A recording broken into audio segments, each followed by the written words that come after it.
Bismillahirrahmanirrahim.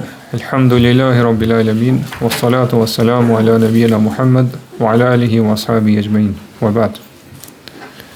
Dersën e kaluar me morëm hadithën e pejgamberit sallallahu alaihi wasallam, i cili tha innal imana la yakhlaqu fi jawfi ahadikum kama yakhlaqu thawb. Vërtet imani, besimi vjetrohet, pra konsumohet në zemrën e dikujt prej jush, ashtu siç konsumohet dhe vjetrohet rroba. Fas'alullaha an yujaddida al-imana fi qulubikum. Prandaj luteni Allahun që t'ja ripërtri imanin në zemrat e juaja. Në dersën e kaluam folëm rreth këtij hadithi dhe tregum se prej dobive që përfituar për këtë hadithi dhe për gjëra në cilat aludon ky hadith është që ripërtria e imanit është një gjë që kërkohet prej besimtarit t'i kushtoj rëndësi. Dhe t'i kushtoj rëndësi shkaqeve përmes cilave e shton imanin e tij. E forcon imanin dhe e zhvillon ato, e rrit. Si dhe të largohet prej shkaqeve që e paksojnë imanin, e dobësojnë edhe e molepsin atë. Po besimtari do të vazhdimisht të përpiqet të jep mundin e tij, maksimumin e tij që me realizu ato shkaqe, ato gjëra që e forcojnë imanin dhe plotësojnë pra imanin e tij. Dhe të ketë kujdes, po truhet për çdo gjë që e dobëson dhe e pakson imanin e tij. Po me njoftë to shkaqe ka përfitime të mëdha dhe dobi të shumta. Madje është thelbësore, po është nevoja urgjente thelbësore për pas dituri dhe njohuri rreth këtyre shkaqeve. Po është thelbësore me kushtuar rëndësi edhe kujdes njohjes së tyre nga ana praktike edhe zbatimit të tyre nga ana njohjes së tyre nga ana teorike dhe zbatimit të tyre nga ana praktike. Për arsye se imani është ai që e plotson njeriu. Po e përkryen njeriu në dimensionin e tij si njeri. Dhe është rrugë përmes cilës njeriu arrin shpëtimin dhe lumturinë e tij. Po përmes imanit besimtari i ngritën shkallët e tij, pozita e tij në këtë botë dhe në botën tjetër. Po imani është shkak edhe rrugë për çdo hajër, për çdo mirësi. Qoftë ajo mirësi e përshpejtuar në këtë botë, apo mirësi që do të vijë më vonë pra në botën tjetër. Edhe po nuk ka mundësi që të arrihet kjo, po që të arrihet ky iman dhe të forcohet, të plotësohet përveç se kur njeriu pra i njeh edhe i den rrugët edhe shkaqet e imanit ose përforcimet e imanit. Prandaj po do të besimtari muslimani i cili është i sinqert me veten e tij edhe ka dëshirë, pra lakma ka dëshirë zjarr që me arrit lumturinë për veten e tij që është synimi dhe dëshira se cilet me nesh, pra që është thamë të mundohet shumë dhe të përpiqet që të njeh këto shkaqe, të ketë dituri rreth këtyre shkaqeve, meditoj rreth tyre thellë dhe pastaj të mundohet që të zbatoj në praktikë në jetën e tij. Kështu pra, ke qëllimi dhe synimi është që të shtohet imani i tij edhe të forcohet bindja e tij. Gjithashtu të largohet prej gjithë atyre shkaqeve që e dobësojnë imanin e tij, pra të mbrohet dhe të fortifikohet peri rënjes në këto gjëra cilat e dobësojnë apo e molepsin imanin e tij. Në mënyrë që të shpëtoj pra të jetë selamet prej pasojave të rënda dhe të dëmshme që vijnë si rezultat i dobësimit të imanit. Kujdo që i zhdon sukses rreth kësaj, atij vërtet i zhdon sukses rreth gjithë mirësive dhe hajrit. Dhe në këtë kuptim flet dietari i njohur Abdulrahman Sedi Allahu mëshiroft, thotë që besimtari i suksesshëm është ai i cili vazhdimisht përpiqet për dy gjëra. E para, që të vendos themelët e imanit. Pra themelët edhe degët që rezultojnë për këtë imani. Pra mundohet të realizoj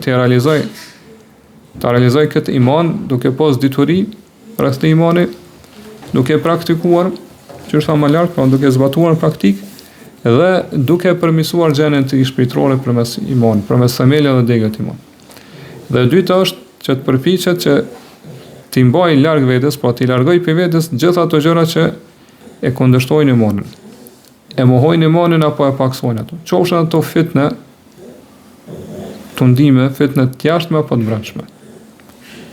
Prandaj thot si në rastin për këtë të parën që e përmenëm, po nëse ka qenë neglizhent rreth realizimit të imanit, pra dijes rreth imanit, praktikimit të imanit, apo në rastin e dytë, thot kur nëse u tregu neglizhent ose i ka shkel kufit e Allahut, pra nuk e ka ruajt imanin e tij, nuk e ka mbrojt imanin e tij me gjëra që e paksojnë kështu më radhë, në dy rastet, thot ky përmirësim arrihet ose shërohet përmes pendimit sinqert.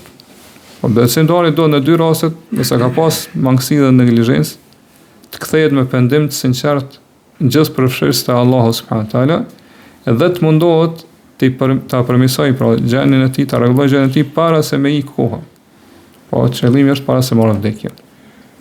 Prandaj po ky dietar po fol për këto dy çështje. E para është që kemi folur dersën e kaluar. Pra se si forcohet imani. Kurse çështja e dytë është, po çështja tham deri tash, po imani forcohet duke njoftë shkaqet që forcojnë imanin, që shtojnë imanin, duke punuar me to dhe duke i zbatuar në praktikë dhe duke qenë pra i vazhdueshëm ose duke i praktikuar në vazhdimsi deri që shkëna me mraposh deri në momentet e vdekjes. Dhe e dyta për cilën do të flasim sot është me fol rreth kësaj se si me ruajt imanin, me mbrojt imanin ton. Kjo është pra i boshti i temës apo bisedës që do të flasim në dersën e sotshëm. Pra me ruajt imanin prej gjërave që e paksojnë ato, ose që është më lart po që dobësojnë ose më lipse. Apo Allah na ruajt mundet, po me kanë shkaqe që e çojnë deri në largimin apo humbjen e këtij imani. Dhe kjo gjithashtu kërkon prej neve që me pas dituri dhe njohuri, me njoftë të shkaqe, këto sebepe, të cilat pra dobësojnë këtë iman dhe paksojnë. Edhe po sa më shumë me qëndru larg këtyre, më rujt për tyre, pas kujdes. Dhe prej gjërave më të rëndësishme në këtë temë, që do të me kushtu rëndësi dhe kujdes besimtari, është më rujt për nefsit e tij, i cili është nefs, se që përshkruan Allahu al-ammaratun bisu, që është i prirur, edhe urdhon njeriu vazhdimisht të nxit njeriu me bë të këqija. Po kjo është një nefs, një shpirt që është nefsi i nënçmuar që ekziston brenda njeriu. Po që është e pa prej ajetit, pra urdhon njeriu për çdo të keqe. E tharrot njeriu drejt humnerave të shkatrimit. E orienton njeriu drejt çdo të keqe dhe çdo të gjëje të shëmtuar. Kjo është pra natyra e këtij nefsi. Përveç atij shpirti apo nefsi që Allah subhanahu wa taala ka dhënë sukses, edhe ka ndihmu, pra e ka mbrojt, edhe e ka forcu në iman edhe në besim.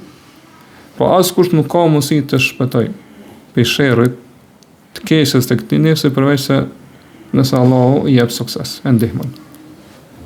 Qysh sa më lart Allah subhanahu wa taala tregon për këtë nefs në surën Yusuf në ajetin 53, përmes fjalëve të gruas së Azizit, pra asaj gruas së atij ministrit, i cili siç e dim pra ka provokuar Jusufin alayhis salam për me bëj moralitet. Edhe në fund pra pasi që është domthon shpërfaq pafajësia e Jusufit, ajo ka thonë wa ma ubarri'u nafsi, nuk më shfaqsoj veten time.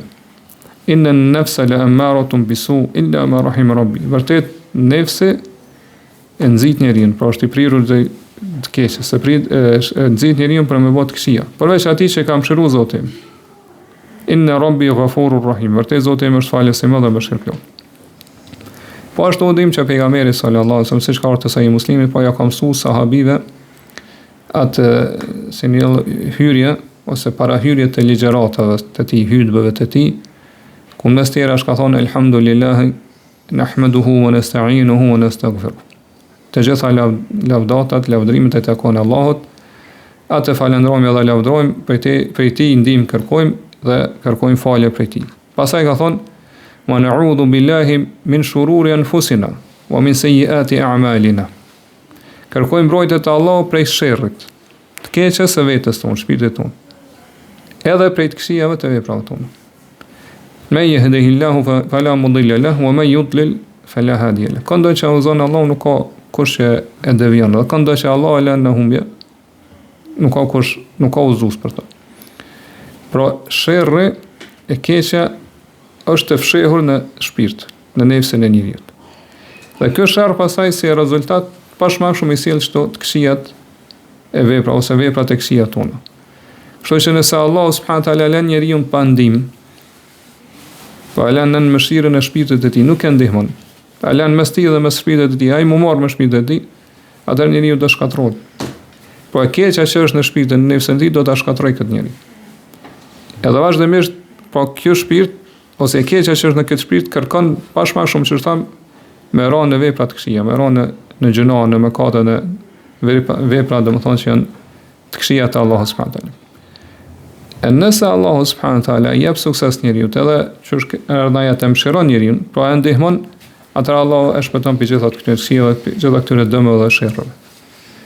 Pra nuk paska për njeriu në gjë më të dëmshme për imanin e njeriu se sa nefsi i tij, shpirti i tij i cili urdhon për të keqen ose e nxit për të keqen.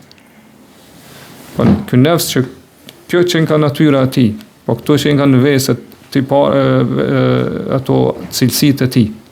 Pra nefsi i cili urdhon njeriu për të keqen është shkaktari kryesor që me dobësu imanin e njeriu, me trondit këtë iman edhe që me më lips, po më bo shumë i dopt. Për këtu pra e kuptojmë se besimtari, po është detyrë obligim për besimtarin që me rujt imanin e tij për çdo dobësie, për çdo mangësie. Edhe kjo arrihet duke marrë vazhdimisht llogari veten e tij. Nefsën e tij, veten e tij, po duke bërë monolog me veten e vet. Me marrë llogari vazhdimisht edhe me qërtu ashpër. Jo me qërtu pak një herë ose dy herë, mirë po me qërtu shumë herë dhe shumë ashpër. Derisa me lejen e Allah subhanahu taala ndihmën e tij shpëton prej pasojave të rënda që vijnë prej këtij nefsi. Gjithashtu për gjërave që besimtari duhet me pas kujdes që ose për shkaqeve që e dobësojnë imanin e tij, siç e dimë është e që është obligim edhe detyrë për çdo musliman është me urujt prej shejtanit. Pa dhe shejtani konsiderohet një prej shkaqeve kryesore të forta, prej shkaqeve ose faktorëve të jashtëm që ndikojnë në imanin e njeriu që mund të dobësu ky iman. Po shejtani është armik i përbetuar i besimtarëve. Vazhdimisht kurdis, kurtha dhe intriga kundër tyre, bën komplote kundër tyre.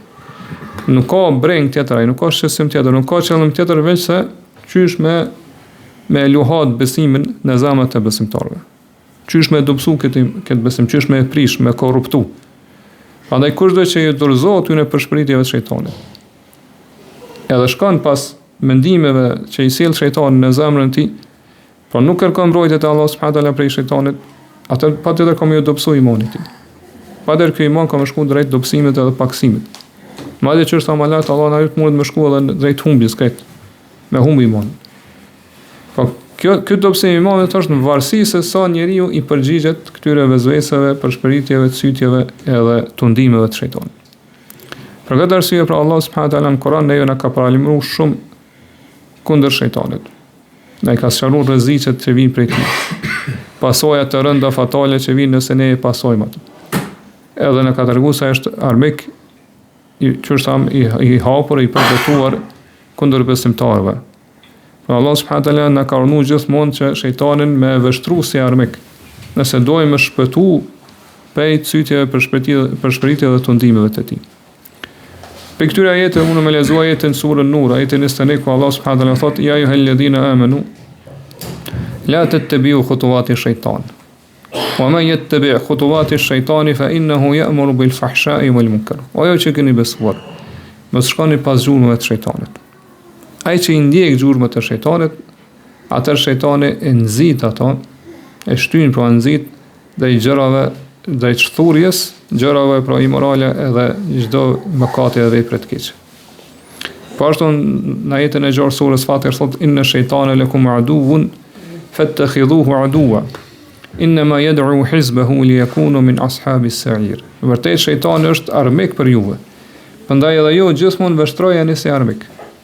Dhe vërtet shejtani, po qëllimi i tij është vetëm që palën e tij me ftu, po me thirr që me qenë prej shokëve ose prej banorëve të zjarrit të ndezur fort. Surën Yusuf prap në ajetin e 5 Allah thotë: "Inna shaytana lil insani aduwwun mubin." Vërtet shejtani është armik i hapur i njeriu. Në surën Mujadila në ajetin e 9 thot istahwadha alejhimush shejtanu fa ansahum dhikrallah. Ulaika hizbush shejtan, ala inna hizbash shejtani humul khasirun. Shejtani i ka poshtë ata, i ka mund ata. Edhe kështu i ka bërë ata që me harru përmendjen e Allahut, por nuk e përmendin Allahut, e kanë harru Allahun subhanahu wa taala.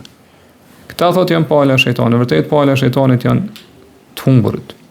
Ibn al-Jauzi Allahu më shoh thot, është obligim për çdo njeri të mençur, të logjikshëm, që me i marr ato masat mbrojtëse për këtij kundër këtij armiku, për kundër shejtanit. Për cilën ose i cili e ka shfaq hap të zi armiqsinë e tij kundër njerëzve, pikos të Ademit alayhis salam, pe Ademit alayhis salam deri po në ditën e Kiametit. Po shejtani thot për këtë qëllim e shpenzon gjithë jetën e tij, veten e tij, po çdo gjë që e ka vetëm pra që me i prish, me i korruptu pra gjendjen e imanit, besimit të bijve të Ademit. Për këtë arsye thot Allah na ka urdhëruar që me pas kujdes për ti. Pastaj i ka përmend si argument disa prej ajeteve që i lexuam më lart. Po ashtu Ibn Qudam el-Maqdisi Allah më shoh thot, vërtet Allah subhanahu wa taala e ka bërë shejtanin armik për njeriu. Dhe është asi armiku thot që gjithmonë njeriu të rrin në prit që me pengu pi rrugës së drejtë.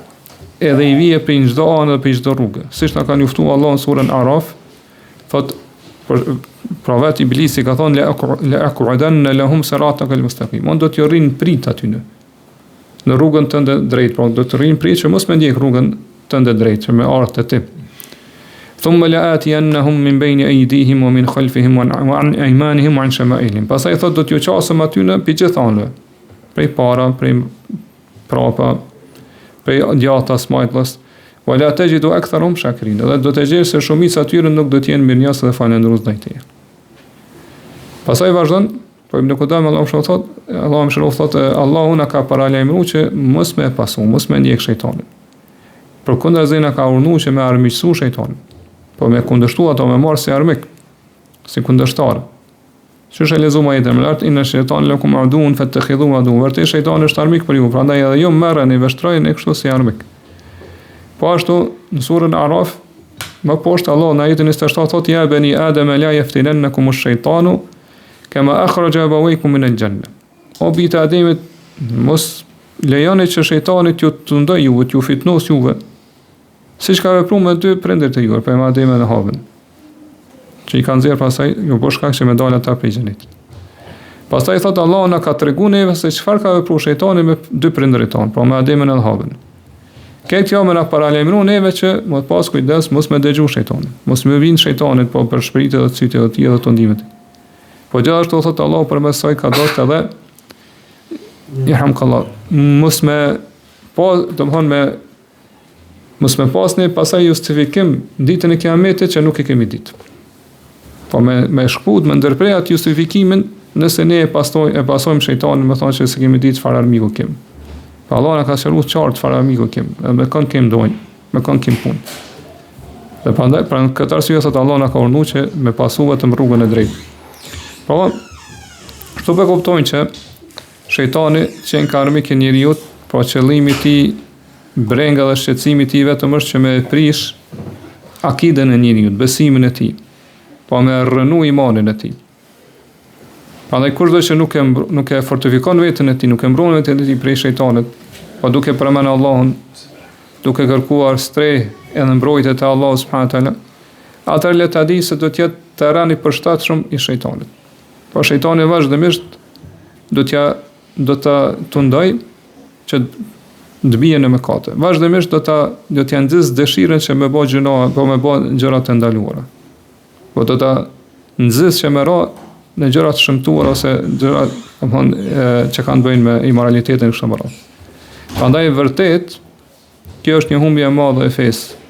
Është një korruptim prishje i madh e imanit nëse njeriu i dorëzohet edhe në shtrohet shejtanit edhe të gjëra ato. Ibn Qayyim Allahu më shoh për këtë arsye thotë ke kujdes, mos e lejo shejtanin që me zon vend në shtëpinë e mendimeve edhe dëshirave të tua. Ruaju prej kësaj. Nga se shejtani thotë nëse arrin me zon me bë vend atë, atëherë kam i shkatruar ato, kam i prish. Po kam i prish aq shumë sa që s'kemë mujt më me rregullu ato, mi riparu. Po vazhdimisht ka me hedhë të te thot lloje të ndryshme të përshpëritjeve, të sytjeve dhe mendimeve të dëmshme. Dhe gjithashtu ka mu bë pengesë mes teje dhe mendimeve që sjellin dobi, që janë në dobi në interesin tonë. Thot teje fajtore, nga se thot ti vetë e ke përkrah, e ke ndihmu shejtanin kundër vetes tane, pra ja ke mundsu shejtanit që me zon vend në zemrën tane dhe të mendimet e tua dhe të qëllimet e tua. Kështu që shejtani thot ka arrit mi zotru ato edhe mi marr prej teje me ndihmën tane.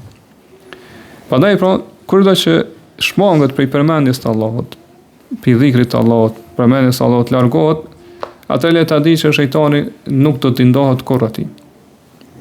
Do t'i ngjitet atij, nuk do të largohet kurrë prej tij. Po në kuptimin që vazhdimisht shejtani pra ka më bë cytje, ka më nxit me bëj gjëra me kate, ka me pas vazhdimisht tundime prej shejtanit, joshje, derisa po qëllimi i tij final është me ja largu imanin këtë besimtarët.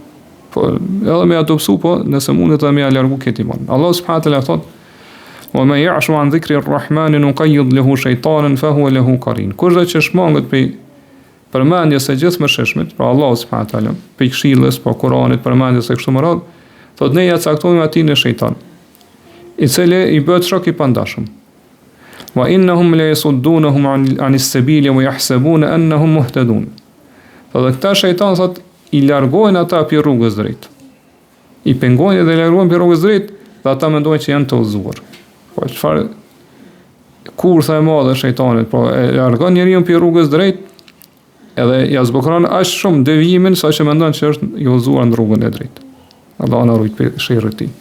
Hatta idha ja'ana qala ya layta bayni wa baynaka ba'd al-mashriqayn fa bi'sa al-qarin. Sot kur ky njeri pra vjen tek ne, pra ditën e kiametit, do të thotë këtij shejtanit që e ka pas karim, pra shok të pandashëm, sikur të kisha pas mundësi me qenë larg teje, pa pas distancë me teje, çish është distanca mes lindjes dhe perëndimit.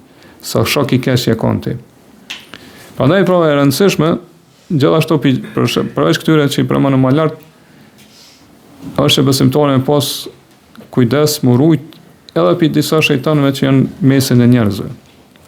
E kjo është pra shumë e rëndësishme në këtë temë për cilën po flasëm, që besimtari me pas kujdes dhe më rujt për shokëve të këqij. Po nuk ka për gjëra më të dashme për imanin, për besimin e njeriut, për sjelljen e tij dhe moralin e tij janë shokët e këqij. Po e dim hadithën e pejgamberit sallallahu alaihi wasallam që transmetuar te Imam Ahmed, Abu Dawud dhe Tirmidhi, dhe është hadith hasan, siç e ka shpjeguar edhe ka sëruar Sheikh Albani, Allahu mëshiroft, ka thënë ar-rajulu ala dini khalilihi falyanzur ahadukum man yukhalil. Njeriu është në fenë e shokut të tij. Prandaj secili prej jush le të shikoj mirë se kënd po e marr për shok. Kënd po e marr për dost, për shok të tij. Ibn Abdul Barr, Allahu mëshiroft, kur shpjegon këtë hadith, thot kuptimi i këtij hadithi, Allahu dhe mësmirët është që njeriu pra fillon të ambientohet, të marrë si të zakonshme, të familiarizohet me ato që i sheh, me ato vepra që i sheh, fjalë që i dëgjon për shokët e tij. Nga sa thot feja është e këtill, po feja është një lloj zakoni, një lloj tradite. Po veprime të zakonshme që i bën njeriu për çdo ditë. Për këtë arsye, thot një besimtar është urdhëruar që mos shoqëru vetëm me ata që kur i shikon ata, sheh vetëm gjërat lejuara për tyre, gjërat që janë halal, gjërat vepra të bukura. Nga se mirësia, po hajri është adet, me zakon, po diçka e zakonshme që e vepron njeriu në përditshmëri. Dhe në këtë kuptim ka thënë një pipadë të mëqëm, Adi ibn Zejti, anil mar'i la tas'al was'al an qarinihi, fa kullu qarinin bil muqarini muqtadi. Mos pyet për njeriu, mirë po pyet për shokun e tij. Se çdo shok e ndjek edhe pason shokun e vet. Po s'ke nevojë me pyet shumë çfarë personi është, vetëm më kon po shëshnuat. Gjithashtu Abu Latahi, Allahu mëshiroft, poeti i njohur, ka thonë: "Man dha alladhi yakhfa alayka idha nadharta ila khadinihi." Po çka kiti të paqartë fshat për një person përderisa po e sheh shokun e tij, me dosin me që shështohet ai me to. Po ai pas hyra ti, po çashtu ka më kanë edhe ai njëjtë. Edhe kjo se që e dim pra ndodh shpesh, ose në shumicën e rasteve. Po në kuptimi i kësaj është që besimtari po do të ketë kujdes që mos mu shoqëru vetëm se me ata të cilët pra e shtyn këto, e nxisën këto me bë vepra të cilat kanë përfundim të lumtur, kanë përfundim të mirë, të lavdruar. Po të ketë kujdes më shoqërohet me ata të cilët pra veprimet e nxisën me bë veprime që nuk kanë përfundim të mirë. Apo e nxisën me shku drejt mëdhëhebeve, mendimeve dhe orientimeve që janë të devijuara. Prandaj, po këto janë fjalët e Ibn Abdul Barrit hala, shpjegimi i tij thotë, nëse je i sigurt, domethënë që i shoku nuk e ka këto të këshia, nuk e ka këto, domethënë nuk nxit drejt tyre pasojave, atëherë nuk ka të keqe me shoqërim. Edhe Abu Sulejman al-Khattabi, Allahu shoh thotë, kur e shpjegon këtë hadith, kuptimi i këtij hadithi thotë, ose ti nuk do të më shoqëru vetëm atë që i kënaqur me fenë e tij dhe me amanetin e tij, besnikrinë e tij. Me këto mu shoqëru. Nga se thotë, nëse e shoqëron një person që nuk e i kënaqur me fenë e tij dhe amanetin e tij, atëherë thotë ai patjetër ka më të drejtuar ty, ka më të orientuar te mënyrës se si ai e praktikon fenë, ose se ai e sheh fenë, ose mënyrën se si ai e mendon fenë, pra drejt mëdhëhebit edhe drejtimit të tij. Pa besimtari thotë do të me pas kujdes shumë që mos me rreziku fenë e tij. Mos me rreziku veten e tij, mos me bë kompromis me fenë e tij. Edhe me rreziku fenë dhe veten e tij. Edhe mu shoqëru me ata cilët po nuk është i kënaqur me fenë dhe drejtimin e tyre. Dhe siç e dim hadithin e njohur që është transmetuar te Buhariu dhe Muslimi prej Ebu Musa al-Ash'ariut radhiyallahu anhu, i cili tregon se pejgamberi sallallahu alaihi wasallam ka thënë inna ma mathalu al-jalis as-salih wal jalis as-su'i ka hamil al-misk wa nafikhi al-kir. Vërtet shembulli ose krahasimi i shokut mirë edhe shokut keq është sikur atij që e bart misk, parfum, edhe atij i cili i fryn shakullit. Po shakulli është ajo përpara farkatarë që kanë përdorur, një farë enë prej lkurës që kanë fry zjarrit, për me nde zjarrin që me shkri hekurin. Fa hamilu al-miski imma an yuhdhiyaka wa imma an tabta'a minhu wa imma an tajida minhu rihan tayyibatan. Ai që e bart misk, thot ose ka më të dhënë diçka pi mirë, ka më dhuru diçka pi miskut, pi parfumit, ose kime ble pi tina, parfum, ose spaku kime pas një aromë, kime nuhat një aromë të mirë pi ti. Po kështë është shoku i mirë. Pra ai se ka më drejtu, ka më tregu për Allahun, për botën tjetër, po kime përfitu pi ti. Ose spaku kime ndjetë qetësi dhe preje shpirtore, këtë rënë edhe i dëgjan fjalët edhe i shë veprat e ti. Munafiqu al-kiri imma an yuhrika thiyabaka wa imma an tajida rihan khabithatan. Ai që i fryn pra zjarrit, ke farkatarit, thotë është ose ka me t'i djeg rrobat e tua, ose ke me gjetë me ti aromë të keqe. Po kështë është shoku i keq. Ose, domethënë, ato gacat e veprave të këqija kanë me fluturua, kanë me ra ty dhe kanë me djeg ty. Ose spaku, domethënë, imazhi në sytë e njerëzve ka më kanë imazh jo i mirë, reputacioni i mirë nga se po shoqërosh me filanin, ose domethënë kur shoqërosh me to kemë ndje ngurtësi. Po në zemrën tonë kemë ndje ngurtësinë krahërorin tonë, s'kemë pas qetësi dhe prehje. Po shikoj kjo aroma keqe që e nin pi farkatorit. Prandaj Imam Nawawiu Allahu më kur e shpjegon këtë hadith, thotë këto pejgamberi po e sjell këtë shembull, këtë krahasim, pra shoku i mirë është sikur ai që bart misk, shoku i keq është sikur ai që i fryn zjarrit, pra farkatari. Thotë këto pejgamberi po na tregon për virtytin edhe atë mirësinë e madhe e shoqëruarit me besimtarët mirë të devotshëm, me njerëz të hajrit, me njerëz që kanë njerëzi, po që kanë morale dhe sjellje të larta, të fisnike, që kanë devotshmëri, dije dhe kanë edep, po kanë etik, kanë edukat. Dhe po na ndalon më shoqëru me njerëz të sherrit, me njerëz të bidatit, edhe ata të cilët bojnë gjuna, për shembull i përgojojnë njerëz, apo do thotë janë shturur, po kanë shumë shturje të mëdha, apo thotë janë pasues të kotës. Edhe kanë pasaj edhe vese tjera që janë të nënçmuara në Islam.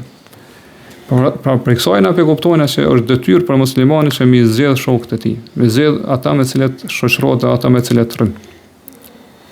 Në mënyrë që ata me të cilët shoqërohet po me pas vetëm hajër dhe dobi për tyre. Edhe me pas kujdes për murujt për shokët të këqij në maksimum. ka sa ata e dëmtojnë pa imanin dhe fenë e tij. Dhe pi gjërave që ndërlidhen me këtë temë, e që dim që janë shfaqur po në kohën e sotshme, e që hyn te dispozita e shokut, madje domthonjë shoqërohet me të shumë më e rrezikshëm se sa shoqërohet e një shoku klasik, shoqërimit klasik që kanë më shoqëruar po fizikisht me këto është edhe qëndrimi ulur para këtyre ekranave, qoftë para televizorëve, pra këtyre kanaleve televizive apo tash për shembull kohët fundit po që kanë dalë në dekadat e fundit po faqet e devijuara, po faqeve të internetit apo rrjeteve sociale e kështu me radhë tash që kanë dalë kohët fundit, po qovë nëse i shikon përmes këtyre smartphone-ave ose pajisjeve tjera, po këto hinë në dispozitën e shokut. Po varësisht çfarë shfleton aty, çfarë lexon aty, edhe të e marrë në dispozitën a janë shok të mirë për ty apo janë shok të këqij. Po si që dim, ekziston një frikë e madhe, sidomos për të rinjt, për fitneve, tundimeve, helmeve, domethënë devijimeve, edhe veseve dhe gjërat këqija që shpërndahen për këto rrjete sociale në internet. Po ato vërtet përbën një rrezik të madh për imanin e besimtarit, sidomos për imanin e trijut. Po edhe domethënë pejsoj nuk përjashtohet askush për këtë rrezik, edhe ata që janë më të vjetër. Kanë domethënë përbën rrezik të madh dhe dëm të madh për zemrën e besimtarit. Gjithashtu për gjërat që hinë në këtë temë që do të pasur kujdes besimtari më rujt është me pas kujdes mos provu për dunjas. Mos provu për kësaj dunjaje kalimtare. Po qëllimi është mos zhyt thellë në kënaqësitë, tundimet, fitnet edhe joqet e dunjas. Kurdo që zemra e njeriu të lidhet për dunjan, atë patjetër ka mu dobësu bindja edhe adhurimi ndaj Allahut subhanahu wa taala. Patjetër ka mu paksu imanin e tij, varësisht se sa ka lidhur zemrën e tij për dunjan. Patjetër ai i cili dëshiron që imani i tij të rritet, të zhvillohet, forcohet, edhe dëshiron po të jetë në selamet, shpëtoj prej dobësimit dhe paksimit të imanit, është që do të mu përpjek, po me luftu veten e tij që mu largu prej fitnes së dunjas, prej joshjes së tundimit të dunjas, prej dëfrimeve, zbavitjeve të dunjas që vërtet janë të shumta. Allah subhanahu wa taala kur e përshkruan realitetin e dunjas në surën Hadid, në ajetin e 20 thot: "I'lamu annama al-hayatu ad-dunya la'ibun wa lahwun wa zinatun wa tafakhurun bainakum wa takathurun fil amwali wal awlad." Dijeni se dunjaja, jeta e kësaj bote është vetëm lojë, dëfrim, zbukurim, burrje mes juve dhe rivalitet. Kush po shton më shumë për fëmijë dhe pasuri. Mirë po, çfarë thot Allah në fund? كمثل غيث أعجب الكفار نباته ثم يهيج فتراه مصفرا ثم يكون حطاما. Mirë po dunjaja thotë sikur se një bim e cila bin mas një shiu, edhe që i mahnit bujqet. Kur e shohin bimën i mahnit, pra kënaqen me to. Ka rënë shi i mirë i bollshëm, edhe dal bima drithrat e kështu me radhë dhe mahnitën bujqet. Mirë po shumë shpejt e shes se sa ajo bim fillon të thahet, dvenitet edhe të zverdhet derisa dikur bëhet diçka e pavlerë. Po kështu është kjo dunja. Po nuk do të më mahnit, më habit më asojnë. Asoj që do të më kështu rëndësi është ahireti. Prandaj Allah thotë: "Wa fil akhirati adhabun shadidun wa maghfiratun min Allahi wa ridwan." Në botën tjetër juve ju pret ose dënim shumë i madh ose falje dhe kënaqësi prej Allahut. Po kjo i mbetet njeriu se cilën po zgjedh. Wa mal hayatu dunya illa mata'ul ghurur. Dhe jeta e kësaj bote është vetëm një mashtrim i rram. Që domethënë kënaqësia e rrajshme, që e mashtron njeriu. Edhe njeriu po nuk ka mundësi mu largu prej fitnes tundimit të dunjos përveç nëse i realizon dy vështrime. Po i shikon me syrin e zemrës fjala dy gjëra, po vazhdimisht i vështron ato. I merr në konsiderat. E para është me shikuar realitetin e dunjos që shpëna për shkak Allahu, që është diçka kalimtare. Shumë shpejt kalon, shumë shpejt do të zhduket, shumë shpejt do të tretet. Edhe në këtë dunjë në cilën jemi, po është një jetë e mangët.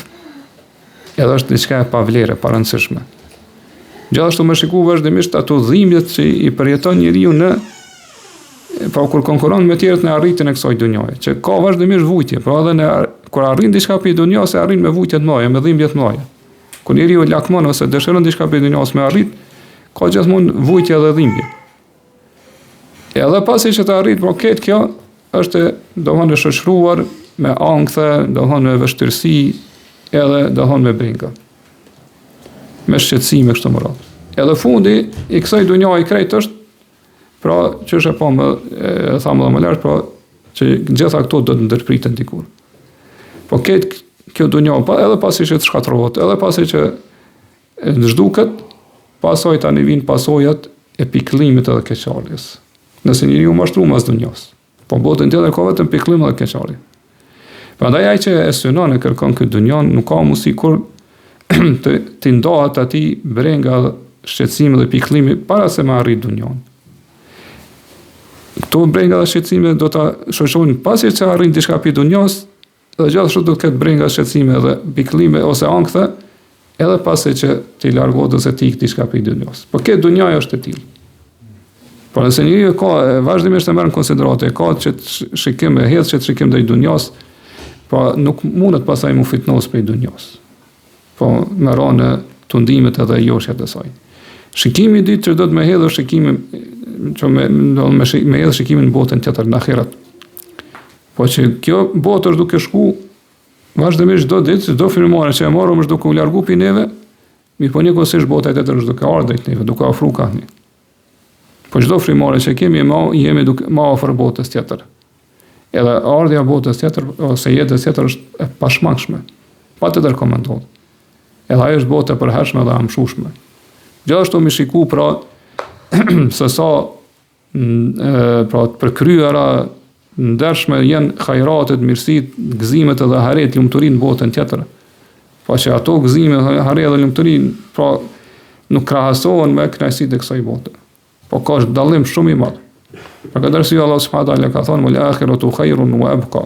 Bota tjetër është më e mirë dhe më e amshueshme, më e përhershme.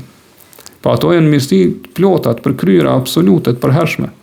Ndërsa këto të kënaqësitë të mira të kësaj bote po janë vetëm iluzione që janë dohën të mangëta edhe që dikur do të ndërpriten edhe do të treten, do të zhduken. Këto do të më kuptuar realisht, domethënë këtë çështje që ka të bëjnë me dunjan, po ajo që është të nënshmuar për i dunjas janë vepra që i bëjnë njerëz të padijshëm, njerëz të ignorant, po mëkatet. Ose kur njeriu preokupohet me dunjan edhe haron ahiretin. Kjo është e nënshmuar. Po kur njeriu të kënaqësitë e kësaj dunjaje i shfrytëzon në gjëra tjera, jo për me arrit kënaqësinë e Allahut subhanahu wa taala. Mirë, po kënaqësitë e dunjanës, si kënaqësi në veten e tyre, nuk nënshmohen çdo rast ose çdo herë. Nëse Allah subhanahu wa taala ka lavdruar veten e tij për të mirat dhe kënaqësitë e kësaj dunjaje që ja ka dhënë njerëzve në këtë botë. Pra në shumë vende në Kur'an Allah subhanahu wa taala pra e tregon se për të mira të shumta që ka dhënë njerëzve në këtë botë janë edhe kënaqësitë e kësaj dunjaje. Prandaj ai i cili i trajton kënaqësitë dhe të mirat e kësaj dunjaje me domthonë me mënyrën më drejtë, domthonë ka ekuilibër, ka domthonë e ndjekat mesataren, atë mënyrën e moderuar që nuk nënshmohet. Nuk është pra i nënshmuar te Allah subhanahu wa taala. Ose veprimet e tij nuk janë nënshmuara te Allah. Sidoqoftë pra që duhet besimtari me veprun, sa të është në jetën e kësaj bote, siç e tham deri tash, është që vazhdimisht punoj të përpiqet që me ripërtri imanin e tij. Me pastru fenë e tij, me lirë fenë e tij. Po me forcu lidhjen e tij me Zotin e tij. Edhe kjo beslidhje që e ka mes tij dhe vetes së tij jetë e vazhdueshme derisa Allah subhanahu wa taala t'i merr shpirtin. Pa ndryshuar ose pa zëvendësuar me diçka tjetër. Allah subhanahu wa taala thon surën Ali Imran në ajetin 102: "Ya ayyuhalladhina amanu taqullaha haqqa tuqatihi wa la tamutunna illa wa antum muslimun." O ju që keni besuar, keni frikë Allahun ashtu siç e meriton Allah. Të keni frikë. Dhe mos vdesni ndryshe veçse duke qenë musliman. Pra Allah subhanahu wa taala në këtë ajet po i urdhon musliman që mu mundu me realizu takvallahun, frikën ndaj Allah subhanahu wa taala. Edhe të jenë të vazhdueshëm në këtë takvallah, po të qëndrojnë pa lohatshëm deri në vdekje. Pa ndryshuar gjendja e tyre edhe pa zëvendësuar me diçka tjetër. Nga sa ai që vdes, e vërtet ai që jeton në një gjendje vdes edhe në atë gjendje. Prandaj kurdo që gjatë gjendjes kur ka gëzuar shëndet plot, ka pas elan, ka pas energji, fuqi, ka pas mundësi me vepru, ka qenë i vazhdueshëm në frikën ndaj Allahut, në devotshmërinë ndaj Allahut subhanahu wa taala, në bien ndaj Allahut subhanahu wa taala, po vazhdimisht i kthyer ka Allahu subhanahu wa taala, atëra Allahu subhanahu wa taala edhe gjatë momentet e vdekjes së tij ka më forcuar këtë besimtar. Ka më dhënë përfundim të mirë. Ka më forcuar me vdekje edhe në momentet e vdekjes me vdekje në gjendje të mirë, me përfundim të mirë. Kështu ka thonë edhe Ibn Kathir, Allahu mëshiroft, kur e shpjegon këtë ajet surës Ali Imran, thotë, pra Allahu po na urdhnon neve që me rujt Islamin, fen Islamin, fen ton, pra fen që na ka dhënë Allahu subhanahu wa taala, kur jemi të shëndosh, kur gëzojnë shëndet, kur jemi në selamet, në mirëqenie, edhe me vdek në këtë gjendje. Pra nëse jo e runi Islamin, kësot jeni pra në mirëqenie edhe do të vdesni në këtë gjendje. Nga se thëtë bujari, pra Allahu subhanahu wa taala, për shkak të bujarisë së tij, është zakon adet i tij që kushdo që jeton në një gjendje, edhe ka më vdek në atë gjendje. Dhe kushdo që vdek në një gjendje, do të ringjallet në atë gjendje. Pastaj Allah subhanahu wa taala në surën Hujurat në ajetin 99, siç e dim, ka thënë wa'bud rabbaka hatta ya'tiyaka al-yaqin. Adhuroje Zotin ton derisa të vijë vdekja. Ose në ajet ka derisa të vijë bindja. Adhuroje Zotin ton derisa të vijë bindja. Po bindja është për qëllim vdekja. Nga se vdekja është një gjë që patjetër ka ndodhur, po këto ka është një gjë që domosdoshmë të gjithë janë të bindur. Edhe ata që nuk besojnë.